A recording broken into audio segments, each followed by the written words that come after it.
tous. Aujourd'hui, nous allons calculer des termes d'une suite numérique avec un tableur.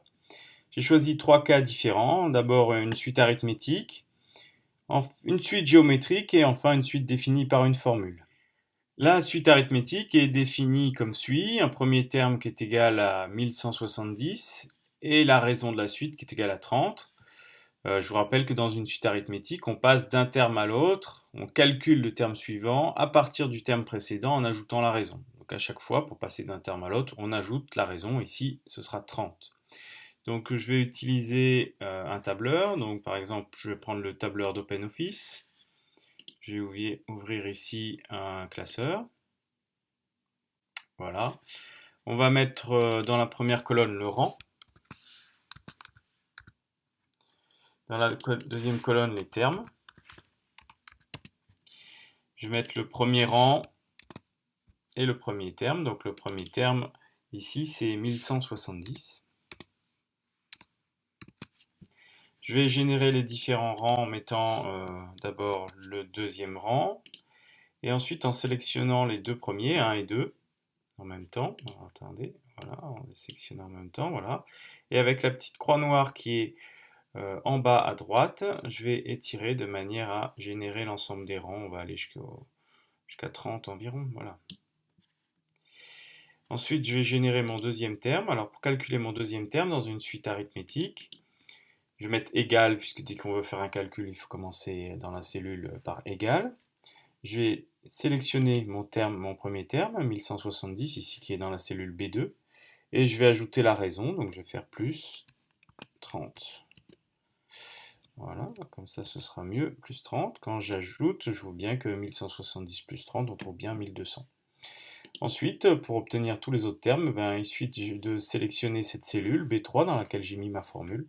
Et avec la petite croix noire en bas à gauche, en bas à droite, pardon, je vais sélectionner en tirant ma formule et je vais obtenir l'ensemble des valeurs ici. Alors, par exemple, le 30e terme, ce sera 2040. Voilà pour la formule arithmétique. La formule pour une suite arithmétique. Considérons la suite géométrique maintenant. Dans le deuxième cas, on va considérer une suite qui a pour premier terme V1 est égal à 1250, une raison qui est égale à 1,02, c'est-à-dire que ça correspond à une augmentation de 2%. Chaque terme va être augmenté de 2%. Et donc je vous rappelle que dans une suite géométrique, on passe d'un terme à l'autre en multipliant par la raison. C'est-à-dire pour calculer le terme suivant, on va prendre le terme précédent, on va le multiplier ici par 1,02. Maintenant, je vais me placer dans mon tableur. Donc, je vais faire comme tout à l'heure. Je vais mettre les rangs. Le rang en premier. Les termes ici. Je vais définir mes rangs en mettant 1 et 2. Ici. Je sélectionne les deux premiers et je tire jusqu'au 30e environ. Voilà. Et on va faire la même chose. Le terme pour ici, pour la suite arithmétique, le premier terme, suite géométrique, pardon, c'est 1250. Et on va calculer, si ça arrête de bouger, voilà. Alors toujours en commençant par égal pour faire un calcul, je sélectionne le terme précédent, et ici l'opération que je dois faire, c'est une multiplication. Donc je vais multiplier par la raison.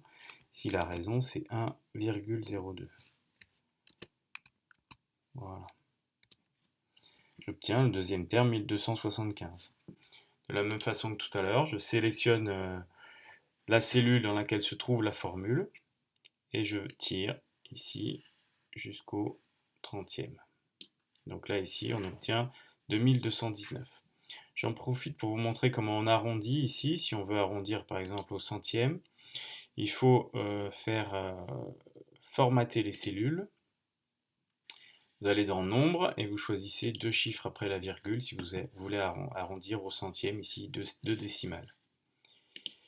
Voilà, donc vous avez les arrondis. Voilà pour une suite géométrique, donc le 30e terme, V30 ici, serait égal à 2219,81.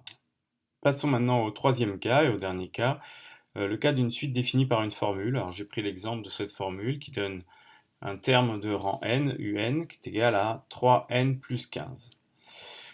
Donc je vais à nouveau me placer dans mon tableur. Voilà. Je vais à nouveau mettre le rang dans la première colonne et les termes dans la deuxième. Je vais faire comme tout à l'heure pour définir les termes, les rangs, pardon.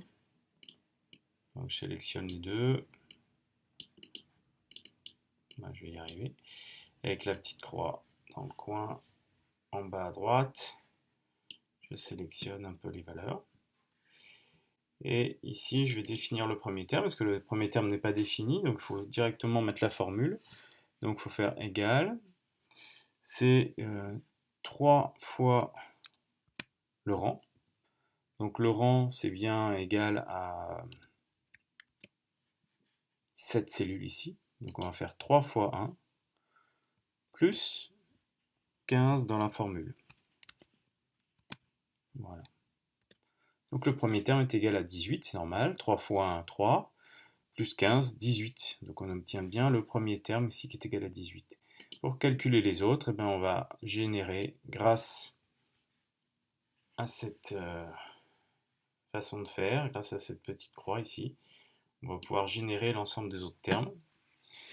On obtient donc le 41e terme, U41, qui est égal à 138. C'est normal, parce que quand on fait le calcul, 3 fois 41, ça nous fait 123, et 123 plus 15, on retrouve bien 138. Donc voilà une façon de générer les termes d'une suite lorsqu'on a une formule. C'est une manière rapide de le faire. Voilà, je vous remercie d'avoir suivi cette vidéo, j'espère qu'elle vous aura été utile. Et à très bientôt, au revoir. Retrouvez l'ensemble des vidéos sur la chaîne YouTube ou sur www.cinemat.fr.